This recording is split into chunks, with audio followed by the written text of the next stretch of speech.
Jungle.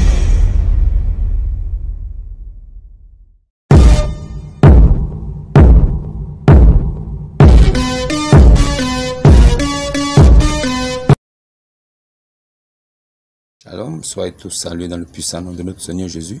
C'est comme je le dis toujours, c'est le nom qui a été donné au-dessus de tout nom. Et celui qui ne croit pas en Jésus est déjà condamné. Alors, aujourd'hui, je parlerai d'un thème. Je parlerai de ce que certains religieux veulent vous cacher. Aujourd'hui, je vous parlerai de certains termes et certains mots qui ne sont pas utilisés et qui n'ont jamais existé dans le Coran, mais qui sont utilisés par certains adeptes des religions. Alors, pour commencer, je vous dirai ici, présentement, que c'est Jésus qui est Dieu, l'être suprême, l'Esprit éternel, c'est Jésus-Christ. Alors, si vous ne croyez pas en Jésus, vous êtes déjà condamné. Ne me dites pas et ne me dites plus jamais que vous croyez en Jésus si vous n'avez pas pris votre baptême. Alors, si vous croyez en Jésus, sûrement vous avez déjà pris le baptême au nom de Jésus. Alors, celui qui dit qu'il croit en Jésus, il a déjà pris son baptême. Alors, vous qui me suivez, vous, avez-vous déjà pris votre baptême? Est-ce que vous avez pris votre baptême au nom de Jésus? Si c'est le cas, shalom, car vous êtes un frère ou vous êtes une sœur. Alors, quels sont ces mots qui ne sont jamais utilisés dans le Coran et qui n'existent pas dans le Coran, mais qui sont utilisés par certains adeptes religieux, ténébreux, religieux et ténébreux? Le mot ablution. Le mot ablution n'existe pas dans le Coran. Dans le Coran de l'Arabie Saoudite, qui est le Coran authentique, d'où sont tirés les autres Corans, il n'existe pas le mot ablution. Le mot ablution n'existe pas dans le Coran authentique, celui que Muhammad a laissé. Mais, entre parenthèses, sachez qu'il existe plus de 26 variétés de Coran. Il existe plus de 26 variétés de Coran partout dans le monde, différents les uns des autres. Alors, celui qui dit qu'il n'y a qu'un seul Coran, il ne connaît pas la vérité. Cette vérité ne lui est pas encore révélée. Alors, moi, je suis là pour être la bouche audible des choses cachées de l'islam. Les choses qu'on ne vous dit pas, qu'on vous cache, moi je vous le dis. Je suis celui qui est là comme le dénonciateur. Je suis la bouche audible du Coran. Je suis le juste juge des musulmans, ceux qui sont soumis et qui ne connaissent rien du Coran. Sourate 49, verset 14. Alors si vous ne comprenez pas ce que je dis, allez-y vérifier les sourates pour comprendre. Je suis le juge et le juste juge de tous les musulmans du monde. Sourate 5, verset 47. Sourate 5, verset 47. Que les gens de l'évangile jugent. Tous ceux qui sont gens de l'évangile, ce sont des chrétiens, authentiques serviteurs de Christ, qui ont reçu l'héritage des saints apôtres, pas plus, pas moins. Donc, la parole de Dieu et son livre ne s'est point éloigné de leur bouche. Alors, si je parle aujourd'hui, c'est pour amener ceux qui sont captifs, ceux qui sont mes frères, qui ont été prédestinés à aller au paradis. Ceux-là, je parle pour qu'ils comprennent la voix du berger, la voix de Dieu vivant, qui est Jésus-Christ, pour qu'ils sortent de là et qu'ils reviennent à la maison et ils deviennent fils. Étant à l'extérieur, ils sont considérés comme orphelins et esclaves. Mais s'ils reviennent à la maison, alors ils seront considérés comme fils et héritiers avec le Christ. Chers frères, chers abonnés, soyez tous salués encore une fois de plus. Comme je disais, aujourd'hui je parlerai de deux termes. Le premier c'est ablution. Ça n'existe pas dans le Coran. Je mets tous les musulmans au défi tout de suite. Il n'y a pas le mot ablution dans le Coran. Le deuxième, avant de passer au deuxième, parlons d'abord d'ablution. Qu'est-ce que signifie ablution? La plupart des musulmans disent que Jésus a fait ablution. Alors, ce que j'aimerais comprendre ici, ce que je ne refuse pas, j'accepte. Ok, Jésus était musulman. Jésus était soumis à Dieu. Parce que selon certains musulmans, être soumis à Dieu veut dire être musulman. D'accord. Jésus, quand il se jeta sur sa face, qu'est-ce qu'il a dit? Quels sont les propos de Jésus? Quels sont ses mots quand il s'est jeté sur sa face? Il dit, mon Père. Jésus a dit, mon Père. Le Jésus musulman a dit, mon Père. sachant très bien que Allah lui-même, il dit dans le Coran qu'il n'a jamais engendré, il n'a non plus été engendré, il n'a pas de fils et il n'est pas père. Alors si Jésus appelle Dieu mon père, il y a un problème. Tous les musulmans devraient se poser la question, pourquoi Jésus musulman appelle Allah mon père? C'est la question qu'il faut se poser. Si vous n'avez pas de réponse, alors sachez que vous êtes dans la fausseté. Vous êtes dans une religion de mensonge, un château de sable qui va s'écrouler. Parce que la destruction de l'islam est en cours. Maintenant, ambition là, Jésus, lui, il a lavé les pieds de ses disciples. Il a lavé les pieds de ses disciples. Ambition là, vous musulmans, quand vous faites ambition, vous lavez les pieds de vos disciples. Quoi? Vous lavez les pieds de vos frères ou bien vous lavez vos propres pieds? Quand vous faites ambition, vous lavez les pieds de vos frères ou vous lavez vos propres pieds? Parce que Jésus, lui, il a lavé les pieds de ses disciples. Alors, vous lavez vos propres pieds. Comment vous pouvez dire que ce qu'il a fait, c'est l'ambition que vous faites? Comment vous pouvez-vous être aussi hypocrite et irresponsable? Comment pouvez-vous être aussi menteur, ténébreux, qui aimerait tirer les autres dans les ténèbres là où vous êtes? Comment voulez-vous amener les gens en enfer, là où vous résidez déjà? Ça veut dire vous résidez en enfer et vous voulez tirer les autres là-bas. Comment pouvez-vous dire que Jésus a lavé les pieds de ses disciples? Ça veut dire qu'il a fait ambition. Est-ce que vous, quand vous faites ambition, vous lavez les pieds de vos frères ou bien vous lavez vos propres pieds? C'est la question qui vous est posée. Vous ne voulez pas réfléchir. Je vais vous amener à faire des recherches, à réfléchir et à connaître votre livre. Quand vous connaîtrez votre livre, je pense que vous-même, vous serez capable de savoir dans votre cœur, sans dire à personne, que cette affaire, c'est faux. Ça veut dire que vous serez capable de sortir de là, mais sans rien dire à personne, et de garder le silence, de peur de votre vie. Parce que si vous quittez cette religion et que vous dénoncez, et que vous dites que vous n'êtes plus là-bas, votre vie en dépend et vous le savez. Voilà pourquoi vous êtes obligé de rester là-bas. Même si vous savez que c'est faux, vous tenez le coup, vous serrez le cœur. Je ne suis pas de ce genre-là. Je vous dirai la vérité de Dieu qui va vous affranchir. Je vais affranchir votre âme, même si votre corps reste esclave de ces rites, de ces gymnastiques. Mais votre âme sera libérée, car il connaîtra la vérité. Et la vérité va le libérer. Jésus n'a jamais été musulman. Jésus n'a jamais été musulman. Ça n'existe pas. Il n'a jamais été musulman. Il appelle Dieu mon Père. Ne crois-tu pas que je suis dans le Père et le Père est à moi? Jésus musulman là, il a dit au paradis là, aucun homme ne prendra de femme et aucune femme ne prendra de mari. Nous serons asexués comme des anges. Alors, mais votre type est venu. Il a dit, dans votre paradis, vous aurez 72 vierges chacun.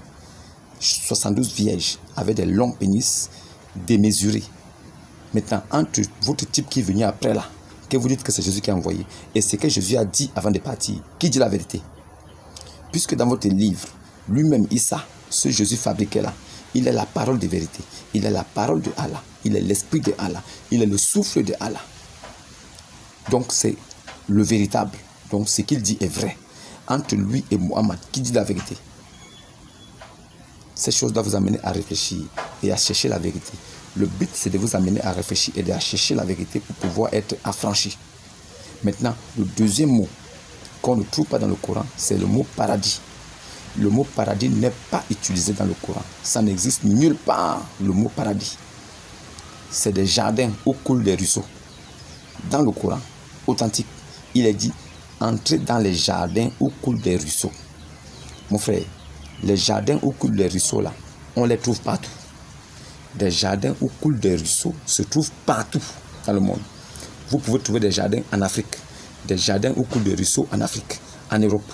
Vous pouvez les trouver aussi en Asie, en Amérique. Vous pouvez les trouver aussi en Océanie. Partout, vous pouvez trouver des jardins où coulent des ruisseaux. Mais le paradis, c'est un seul lieu et c'est un lieu céleste. Mais ce mot-là, ce terme, paradis, n'est pas utilisé et n'existe pas dans le Coran authentique.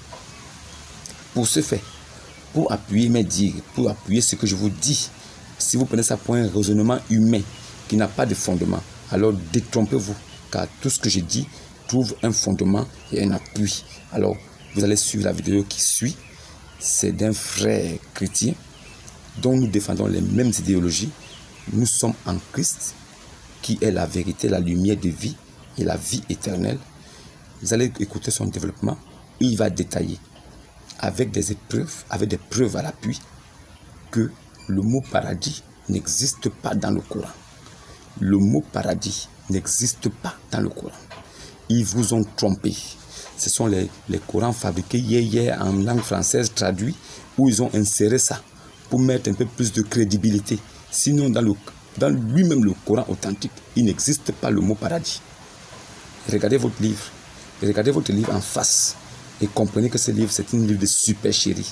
La vérité ne s'y trouve pas. Paradis là n'existe pas dans le Coran authentique. Suivez le frère en face. Shalom et que Dieu vous garde. Paradis, vous et vos époux, frères. Il n'y a pas un verset dans la Bible où on dit chrétien entre au paradis. J'ai d'ailleurs même. Je vais essayer de. Musulmans, entrez au paradis, vous et vos époux, frères. Il n'y a pas un verset dans la Bible où on dit chrétien entre au paradis. J'ai d'ailleurs même. Je vais essayer de mettre un peu l'accélérateur pour voir ce que ça va donner, Inch'Allah. Frère, entrez au paradis, vous et vos époux, frères. Il n'y a pas un verset dans la Bible où on dit chrétien entre au paradis. J'ai d'ailleurs même. Bon, ouais, des fois, il dit des déclarations fantaisistes comme ça, musulmans entrer au paradis, et puis il dit, il n'y a aucun verset dans la Bible qui dit chrétien entrer au paradis. Il dit musulmans entrer au paradis. Je vais vous dire ceci, je vais d'abord le détruire. Le mot paradis, ça n'existe pas dans le Coran. Dans tout le Coran du monde, il n'y a pas le mot paradis, ça n'existe pas. Et nous allons vous démontrer que le mot paradis n'existe pas dans le Coran. Suivez. Je vais essayer de mettre un peu l'accélérateur pour voir ce que ça va donner, Inch'Allah. Frère, vous et vos épouses, frère, il n'y a pas un verset dans la Bible.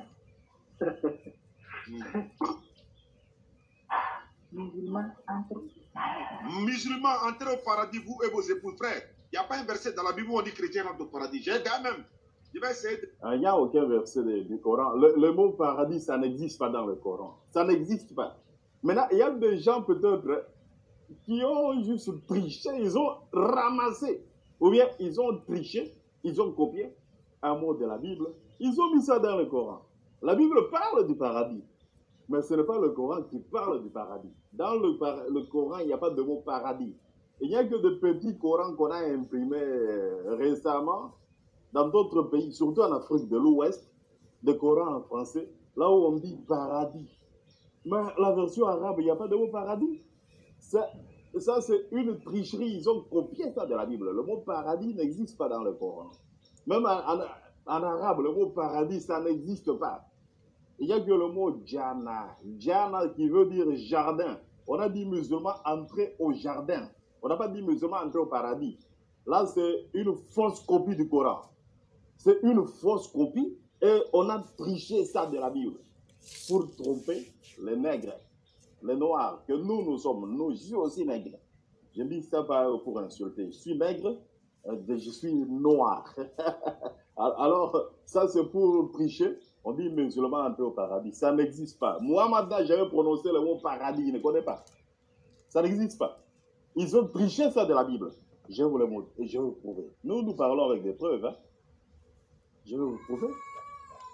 Là, c'est notre numéro. Pour tout celui qui veut entrer en contact avec nous, vous pouvez nous appeler maintenant ou bien après. Si vous suivez l'émission après, si vous voulez organiser des débats, nous sommes là pour détruire tout le monde. Alléluia, pour la gloire de Dieu. Puisque la Bible dit, si Dieu est pour vous, qui sera contre vous? Hein, si Dieu est pour nous, qui sera contre nous? Ok, on commence. Le verset est là. Là, c'est la sourate Zulko. Écoutez, sourate 43, sourate Zulko, sourate 43, au verset 70. Au verset 70, il est dit ceci. Vous qui avez cru en nos révélations, en nos signes, et qui êtes musulmans, il dit ceci. Entrez joyeusement dans les jardins. C'est le mot qui est ici, jardin. C'est le mot qui est ici. Mais les gens qui ont voulu tricher, ils ont ajouté d'autres mots là comme paradis. Ça n'existe pas. Le mot c'est jardin, entrer au jardin. Le mot paradis ici qu'on dit, c'est jardin. On peut prendre même une autre translation du Coran pour que je puisse vous prouver que nous disions la vérité, on n'a rien inventé. Hein? On n'a rien inventé. Prenons même un autre Coran. Puisque j'ai beaucoup de versions de Coran. Il y a beaucoup de versions de Coran. Prenez ceci. Ça, c'est Youssouf Ali. Vous allez voir ce que Youssouf Ali a dit. Youssouf Ali, surat 43, au verset 70. Il dit ceci. Il dit, entrez dans le jardin. On n'a pas dit, verset 70, on dit, entrez dans le jardin. Le mot ici, paradis, ils ont ajouté. Le mot, c'est jardin. Ok. Je vais vous prouver. Puisqu'ils ont mis ça pour dérouter les gens, pour tromper. Hein? Ils voulaient juste signaler aux gens, il y a le paradis, tout ça. Mais eux, tout ce qu'ils ont dit, tout ce qu'ils voulaient dire,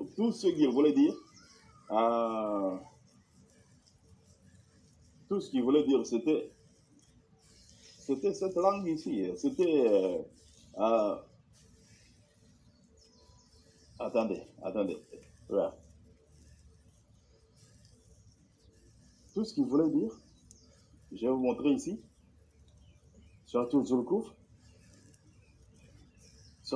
au numéro 70. On dit ceci. Entrez dans le jardin. On a dit jardin ici. Vous et vos épouses. Il n'y a pas de mot paradis. C'est jardin. Maintenant, entre ce Coran ici, où est le vrai Coran dans tout ça? Où est le vrai Coran? Donc, vous voyez que ces gens sont des bandes de voyous, des maraudeurs, des menteurs. Ils doivent toujours changer de Coran pour tromper les gens. Hein? Pour tromper les gens. Voyez-vous? Pourquoi est-ce qu'ils font ça? Nous sommes là pour remettre les histoires en ordre. Attendez, je vais vous montrer une autre version du Coran. Une autre version. Il y a plusieurs versions ici. Non, celui-ci. Une autre version du Coran. Ici, on a dit que ceux qui ont créé nos révélations, ils sont soumis à nous, ils sont musulmans. Entrez dans le jardin. Le mot paradis, ça n'existe pas dans le Coran. Ça n'existe pas. Ça, ils ont juste copié. Il y a des Corans là où on a essayé de changer. Je vais vous donner l'autre Coran ici. Là, on a changé de sens.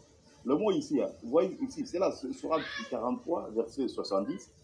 Le mot paradis, ça n'existe pas. On parle de Jannat. Jannat. Maintenant, entrer au paradis, ça c'est une fausse version. Je vais vous donner la signification de ce mot-là. Le mot Jannat, Al-Jannat. Voyez-vous ce mot ici? Le mot là, Al-Jannat. Al-Jannat, Jannat. Ça veut dire, la signification est là, c'est le jardin. Ça veut dire jardin, ça ne veut pas dire paradis. Ce sont des menteurs, ces gens ici. On continue avec la vidéo, très vite.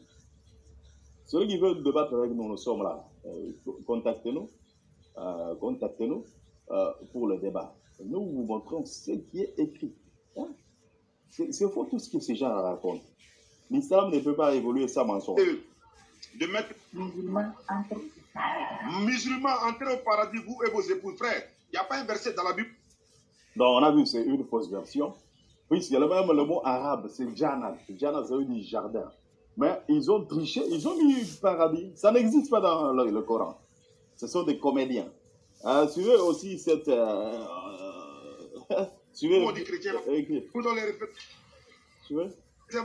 Savez-vous que, d'abord, avant le saviez-vous, frère, actuellement vous êtes dans votre maison, vous êtes chaussé? Vous avez porté des chaussures à l'heure où je vous parle?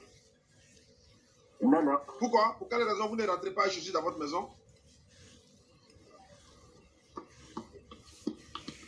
Parce que le lieu est propre. Ça, c'est une bonne réponse. Quand votre épouse veut rentrer à la mosquée, elle rentre à les chaussures? À la mosquée, bon, j'ai constaté que nos corps ne rentrent pas avec les chaussures. D'accord, ça aussi c'est vrai, parce que c'est un lieu saint. Est-ce que vous rentrez avec les chaussures à l'église? Oui, bon, tu vois, il pose des questions bêtes. La Bible n'a jamais dit, ce n'est pas écrit dans la Bible, même dans le Coran, on n'a jamais dit pour entrer dans une église ou bien dans un lieu de l'église pour prier, il faut enlever le soulier. Ça n'existe pas dans la Bible. Ça n'existe nulle part dans la Bible. Même dans... Maintenant, je défie ce petit comédien ici.